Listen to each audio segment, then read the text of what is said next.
Nous sommes malheureusement tenus par l'horaire, donc il va nous falloir quitter ce monde chinois fascinant à bien des égards. Et c'est maintenant Violaine Sébillot-Cuchet qui va faire sa communication. La question du genre et des femmes, c'est quelque chose qui la préoccupe depuis bien longtemps. Elle a notamment édité un livre sur le problème du genre en Grèce ancienne en 2007. Elle a coédité en 2011 un livre sur hommes et femmes dans l'Antiquité grecque et romaine, qui a été réédité peu après, d'ailleurs, dès 2017. Et aujourd'hui, elle va nous parler des détentrices de charges dans les cités grecques du 5e. Voilà, il y a un titre qui est un petit peu différent de ce qui est dans le programme, que je découvre en même temps que vous.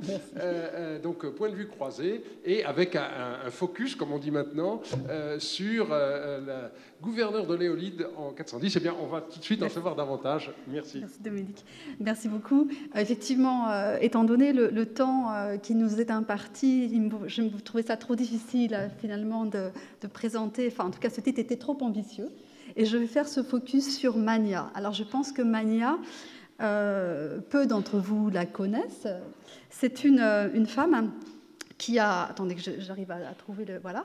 Une femme qui a vécu dans une cité grecque de la côte sud de l'Hellespont, c'est-à-dire la côte sud de l'Hellespont, c'est-à-dire qu'on est... Voilà, je l'ai noté ici, hein, ici.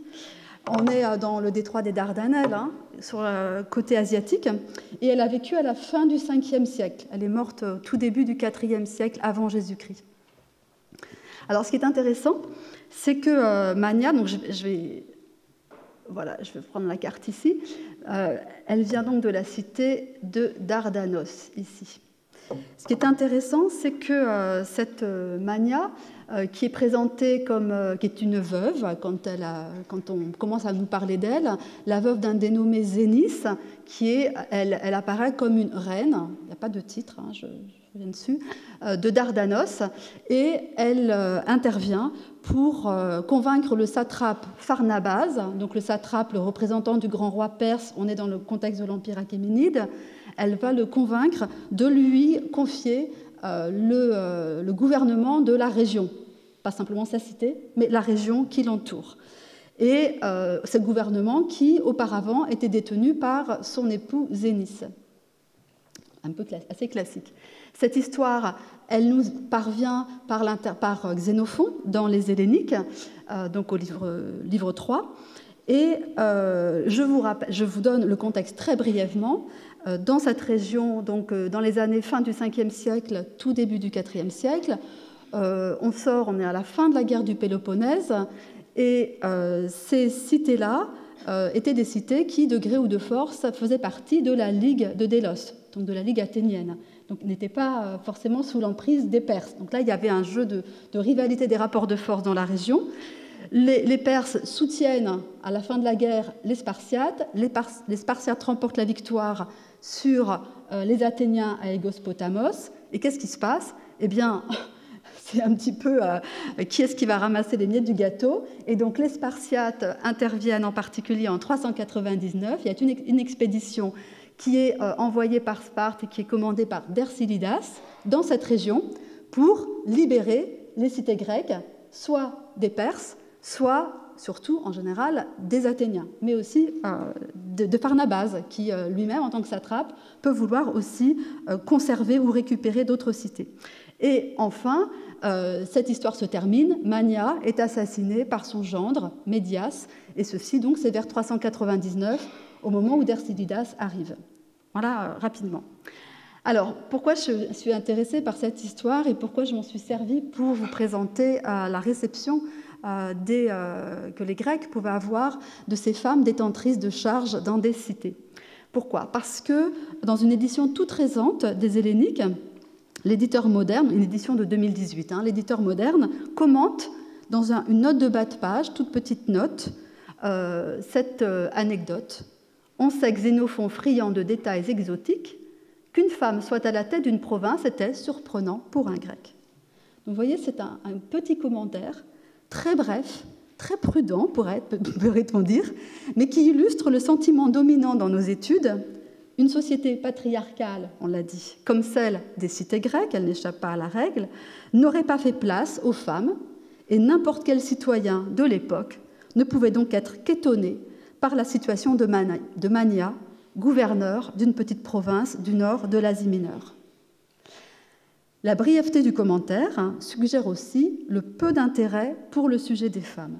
La question n'est pas creusée, on passe ensuite à autre chose, il n'y a rien d'autre sur Mania. Alors, la question que je me pose, c'est la suivante. Qui est le plus surpris? Xénophon, figure d'un citoyen lambda de l'Antiquité, ou l'érudit moderne? À mon avis, pas de suspense, l'érudit moderne. Et pour le montrer, je vais évoquer les résultats des recherches récentes qui, depuis les années 1990, attestent la présence de femmes détentrices de pouvoir dans un contexte hellénophone. Et j'analyserai ensuite la manière dont Mania semble avoir été perçue par ses contemporains, ceci en suivant le texte de Xénophon. Donc je vais revenir sur le texte. Et enfin, je tenterai d'expliquer les raisons de la surprise de l'érudit moderne.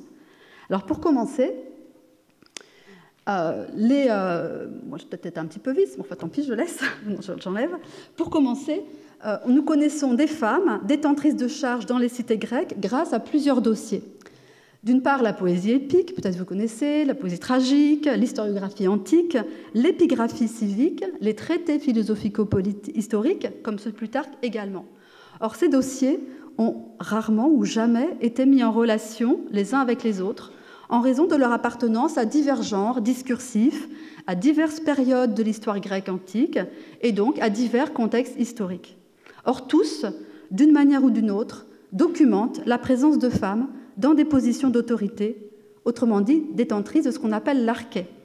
Alors, l'arché, en grec, donc c'est une notion très large qui désigne à la fois l'origine, le principe, le commandement, l'autorité. Et de ce terme dérive le terme archon, qui signifie le chef. Selon les cités, ce terme peut désigner de manière générique toutes les magistratures, et on emploiera à ce moment-là plutôt le pluriel, archaï, les magistratures civiques, ou de manière spécifique seulement certaines d'entre elles. Et on connaît les archontes, par exemple, à Athènes. Alors après, la question de la définition des magistratures, qu'est-ce qu'on appelle les archaïs, qu'est-ce que ça représente, c'est sujet à débat, y compris dans l'Antiquité, et je reviendrai. Autre élément. On sait aussi depuis, disons, je vais employer l'adjectif, un article pionnier de 1994, François Kirbiller indiquait plus de 200 femmes, magistrats et liturges connues dans les cités grecques à partir d'Auguste et majoritairement en Asie mineure, donc dans notre région. Il notait l'importance des données livrées par la numismatique aussi. Et surtout, ensuite, l'ouvrage fondamental de Riet van Bremen en 1996 sur l'Asie mineure a livré pour sa part plus de 400 entrées, avec un recensement par région et avec une chronologie affinée qui commence au IIe siècle avant Jésus-Christ, période hellénistique, et qui s'arrête au IIIe siècle après Jésus-Christ, c'est-à-dire au moment où la pratique épigraphique s'interrompt. Alors, la disproportion numérique entre les magistrats et les magistrates, je vais le dire au féminin, elle est flagrante. Je prends l'exemple, peut-être un exemple représentatif, c'est le comptage qui a été effectué par Ramsay Macmullen en 1980 à partir de monnaies en bronze qui étaient frappées dans les cités grecques d'Asie mineure pendant la période impériale et qui donnait les noms et les titres de 17 femmes magistrates pour 214 hommes. Donc, disproportion évidente qu'on pourrait... Il ne faut pas faire des chiffres qu'on pourrait généraliser. Mais le fait est là. Des épitaphes, des dédicaces, des décrets honorifiques montrent, ou des monnaies, montrent que des femmes ont eu accès à des charges, au moins les titres, des charges qui procuraient donc, sinon du pouvoir, au moins une grande dignité à leur détentrice. Nous connaissons aussi... Et là, je me tourne aussi vers Anne Billman, qui a participé à toute cette mise en valeur de ces femmes qui détiennent des titres et qui ont des fonctions dans les cités grecques. Nous connaissons aussi donc des femmes qui portent les titres donc, de reine, de prytane, de démiurge, d'hipparque, d'archontesse, de secrétaire, etc. Donc des noms qui parfois d'ailleurs ne sont pas féminisés, qui sont utilisés au masculin ou au féminin. Nous connaissons aussi des titres qui ressemblent plutôt à des liturgies, c'est-à-dire des fonctions avec des aspects financiers, on va dire, de patronage, agonothète, gymnasiarque, stéphanophore, etc., qui sont les mêmes titres que pour des hommes, et souvent aussi qui semblent liés à des fonctions dans le domaine religieux. Petite parenthèse, quand je dis, vous voyez, j'hésite sur les fonctions qui sont associées à ces titres, on n'en sait pas plus pour les femmes que pour les hommes en réalité. Donc, ce n'est pas spécifique aux femmes, qu'on ne sache pas grand-chose sur les fonctions. Le fait que les charges publiques, dont on a ici les intitulés, les titres, mettent en interférence les domaines religieux, économiques, administratifs et militaires, c'est un fait qui est relevé par tous les spécialistes, n'est pas une surprise. Les Athéniens, au IVe siècle, englobaient déjà dans un même lexique au contour, donc, je vais dire, flou et discuté entre eux, ce qu'ils appelaient les archaïs, mais aussi les timailles, ou même épiméléiailles, c'est-à-dire des termes qui renvoient à des charges publiques, à des dignités, à des fonctions de soins des divinités ou de soins de la communauté. Et les débats existaient puisque Échine, par exemple, montrait qu'il y avait un débat sur qu'est-ce qu'on appelle une charge, qu'est-ce qu'on appelle une dignité. De même, Aristote, qu'est-ce qu'on appelle une charge, qu'est-ce qu'on appelle des dignités, timailles, archaïs, est-ce que c'est la même chose?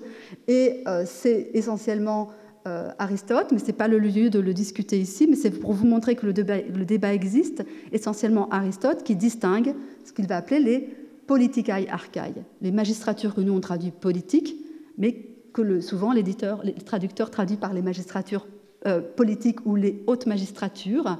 Bon, il y a des débats et une hiérarchie qui se met en place, mais c'est à l'intérieur d'un débat, en fait, au sein de la cité du IVe siècle. Ce n'est pas du tout quelque chose sur lequel tout le monde s'entendait, justement pas. Les charges évoquées par les inscriptions d'époque hellénistique et impériale résonnent également avec un autre dossier qui est bien connu et pourtant souvent traité à part, celui des fonctions occupées depuis longtemps déjà par des citoyennes dans le cadre des cultes civiques.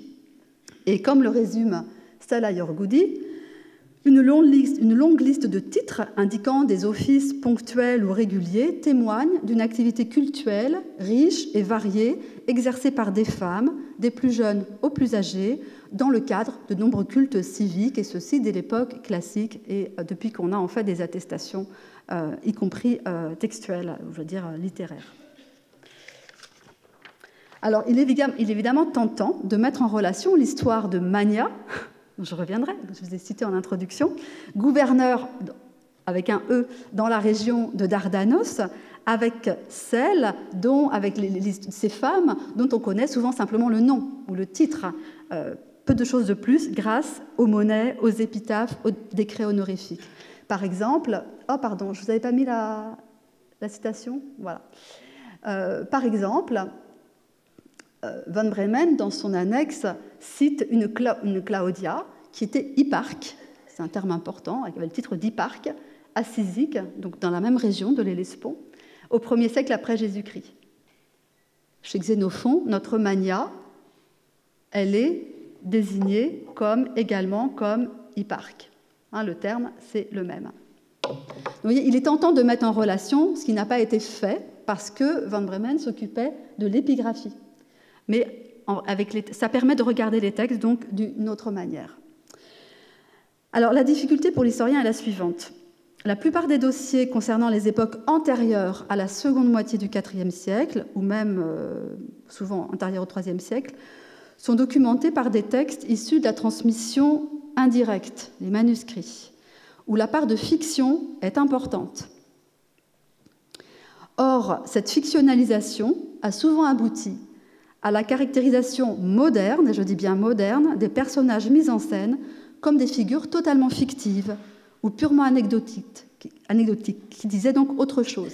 Ainsi, Phérétimée, citée chez Hérodote comme reine de Cyrène, Artémise, citée comme ayant pris la tyrannie à Halicarnasse, et tyrannie pas du tout dans un sens négatif, mais dans un sens neutre, ou Aristarchée chez Strabon, mythique fondatrice de Marseille, située pourtant par ces auteurs qui en font mention donc dans un contexte historique identifiable, ce qui n'est pas le cas de Pénélope, d'Aréthée ou même de Clytemnestre, qui sont aussi des personnages de femmes qui portent des titres comparables. Ces personnages, donc au moins ceux cités par les historiens dans un contexte historique identifiable, ont été néanmoins jugés comme des types narratifs, comme des symboles, celui de la femme barbare, celui de la femme médiatrice, de la reine orientale, etc. Mania, d'ailleurs, a été associée par son nom qui en grec évoque la folie dionysiaque, la mania, a été associé à la transgression. Alors que plus simplement, son nom, il est attesté dans le Lexicon of Greek Personal Names, 30 fois. Il apparaît 30 fois à partir du IVe siècle avant notre ère et jusqu'à la période impériale. Et c'est probablement un anthroponyme de la région, régionale, construit sur le nom du dieu Mène, donc un théonyme construit sur le nom du dieu Mène qui est aussi de la région. Donc parfois, les interprétations, bon, ça va un peu vite. Aujourd'hui, l'existence de femmes détentrices de charges donc, est connue grâce à la transmission directe, c'est ce que je vous ai montré, épigraphie, monnaie, décret. Elle n'est mise en doute par personne, et voilà, c'est un exemple. Pour Philistie, cette fois-ci, une monnaie, on ne la connaît pas par autre chose qu'une inscription et des monnaies. Cette existence n'est mise en doute par personne au sein de la communauté scientifique, puisqu'on a ce genre de documentation. Et du coup, en retour, ceci nous permet de regarder d'un œil neuf et peut-être avec moins d'hypercriticisme les femmes nommées dans les textes de la transmission indirecte. Et la question du coup que ça nous pose, c'est que produit la mise en narration des actions de ces personnages de femmes détentrices de charges. À mon avis, elle met au jour la complexité et la richesse des points de vue antiques qui étaient déjà portés sur ces femmes. C'est ce que je vais voir maintenant. Alors, le texte de Xénophon sur Mania, gouverneur en Néolide, expose une variété de points de vue, ce qui est rare, sur cette femme. C'est très intéressant parce qu'on est dans un contexte absolument très classique. On est dans les années 410-399. Et en plus, la narration est portée par un auteur, lui-même citoyen athénien. C'est vraiment très classique. Je rappelle donc l'histoire. Paragraphe 10. Mania est donc présentée comme veuve de Zénis de Dardanos. Elle est citée sans patronyme, ce qui est intéressant. Elle a 2 enfants, on l'apprend un peu plus tard, et elle prépare un convoi, c'est-à-dire qu'elle prend l'initiative d'aller voir Pharnabase pour réclamer la charge de représentant du satrape dans la région. Vous voyez qu'il n'y a pas d'automatisme dans l'accès au pouvoir de Mania. Il ne s'agit pas non plus d'un pouvoir conjoint, elle ne l'a pas eu au moment où son époux était en vie, ni d'un pouvoir hérité. Rien de cela. Deuxième point. Elle s'est déplacée, elle va parler à Pharnabase pour le convaincre qu'elle est la bonne personne pour gouverner la région. Elle agit donc comme un homme l'aurait fait. Autre point. Pharnabase décide donc de lui remettre le commandement et elle remplit parfaitement la fonction. Elle verse le tribut aux Perses.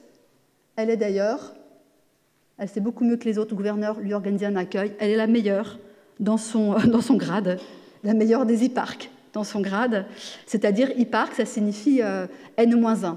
C'est la N-1 par rapport à Pharnabase, et au-dessus, il y a le grand roi, évidemment.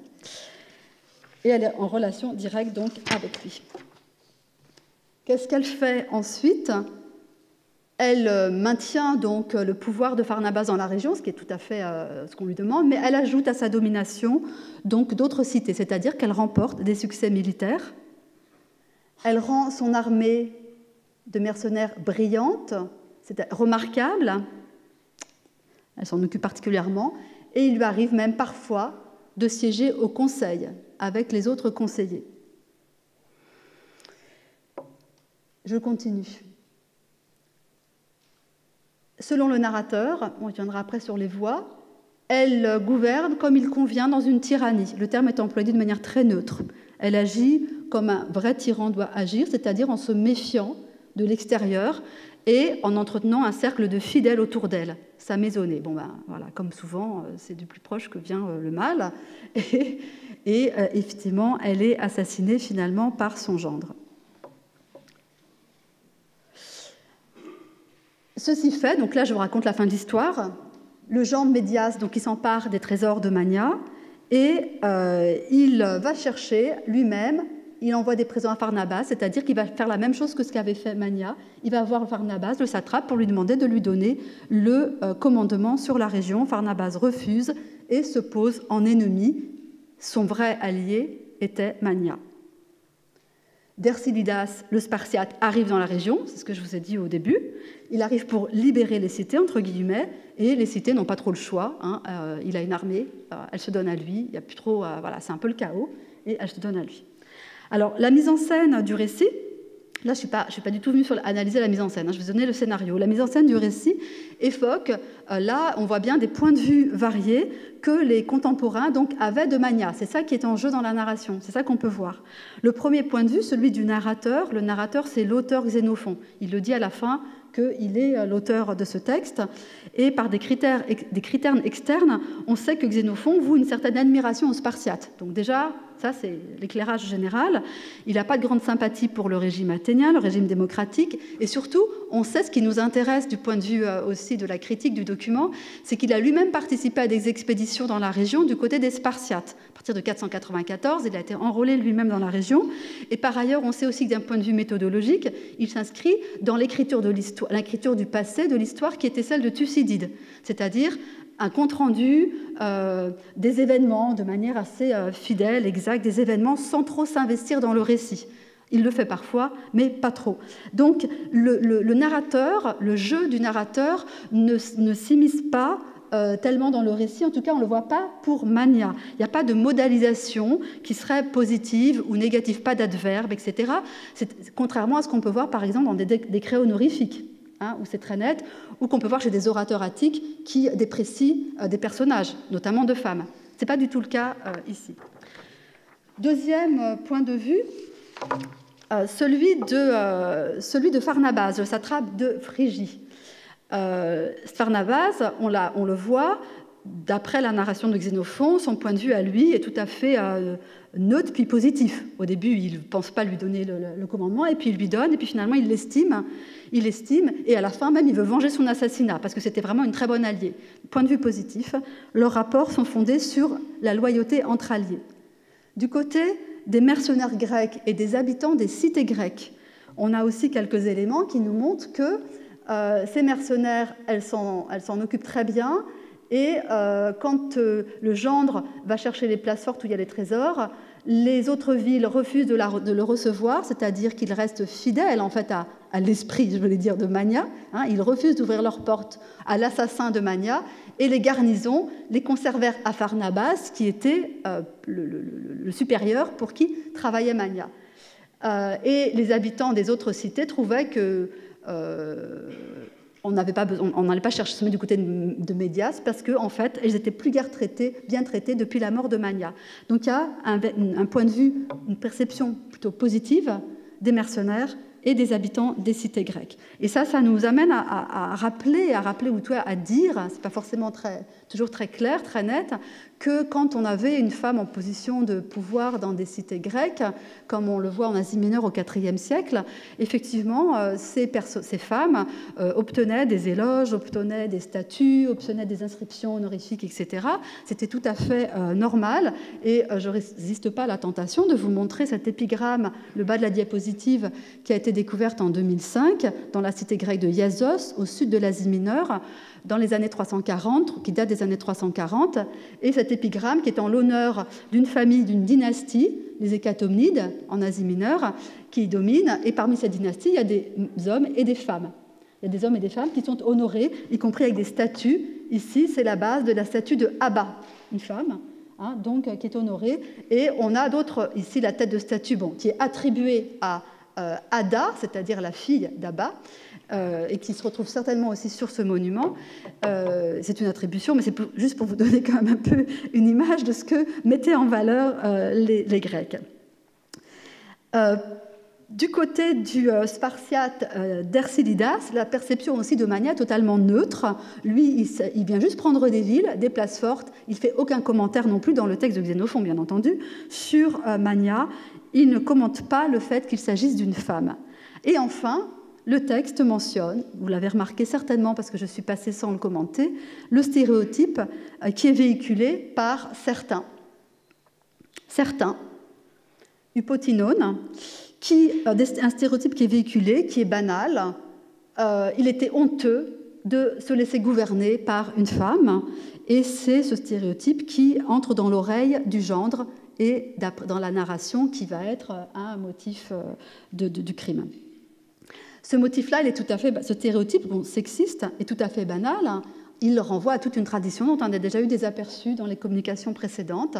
Chez Hérodote, voilà, une reine Phérétimée qui demande une armée, le roi Évelton lui envoie un fuseau, une quenouille garnie de laine en lui disant « les armées, c'est pour les hommes ». Donc c'est un stéréotype qu'on connaît.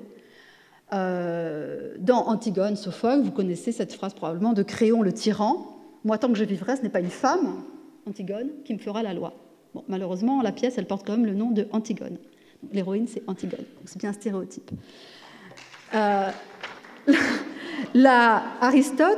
Aristote, de même, dont on parle souvent, évidemment, lui aussi, il porte ce stéréotype en lui donnant l'autorité d'Aristote, une publicité qu'on connaît, quand Thomas il a la femelle, l'un est supérieur par nature, l'autre inférieur, il y a un qui commande et un qui est commandé. Mais c'est Aristote.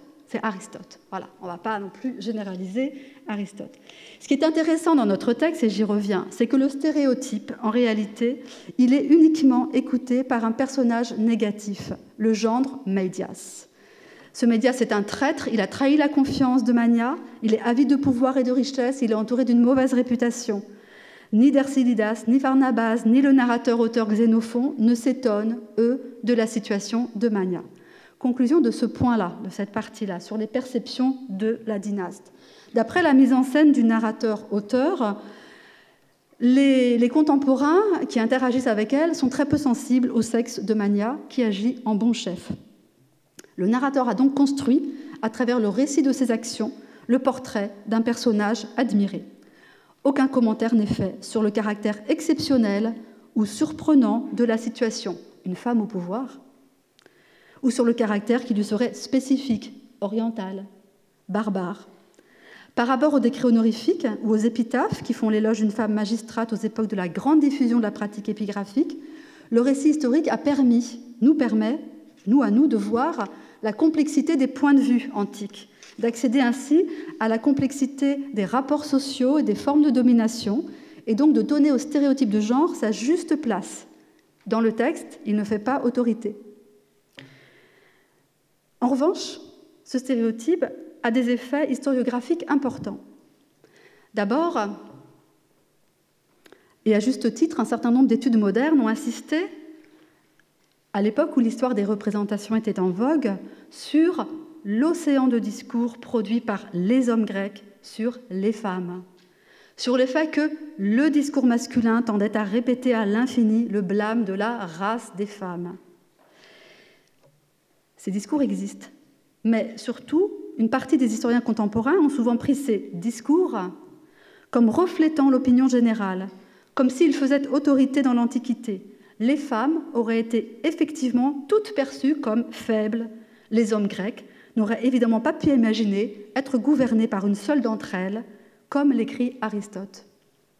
Par conséquent, les femmes sont toujours hors champ. Hors champ du pouvoir, ce n'est pas possible, Aristote. Hors champ de la domination, Aristote, elles ne peuvent pas. Et pas loin d'être hors champ du champ social, du coup, de manière plus générale. Et je vous donne un exemple. Quand Échine, dans un discours du IVe siècle à Athènes, décrit, je ne rentre pas dans le contexte, décrit aux côtés des magistrats ordinaires de la cité, tous ceux qui doivent rendre des comptes. Il évoque les prêtres et les prêtresses aux côtés des autres magistrats. Il évoque aussi les triérarques, donc des liturges, etc. Tous ces gens-là doivent rendre des comptes. Pourtant, en 2004, un livre de référence commentait ce passage en indiquant « Chacun des 700 magistrats athéniens doit naturellement rendre des comptes, on est tous d'accord, mais aussi les prêtres, les ambassadeurs, les membres du conseil, les membres de l'aréopage, les triérarques. » Et les prêtresses ont disparu. Alors, Alors, les femmes de pouvoir, attestées par les documents antiques, ont souvent été perçues comme des cas exceptionnels en termes statistiques, ce qui est vrai. Mais ça, donc, non seulement elles sont des cas exceptionnels en termes statistiques, ce qui est vrai, elles accédaient bien moins souvent que les hommes aux fonctions de pouvoir.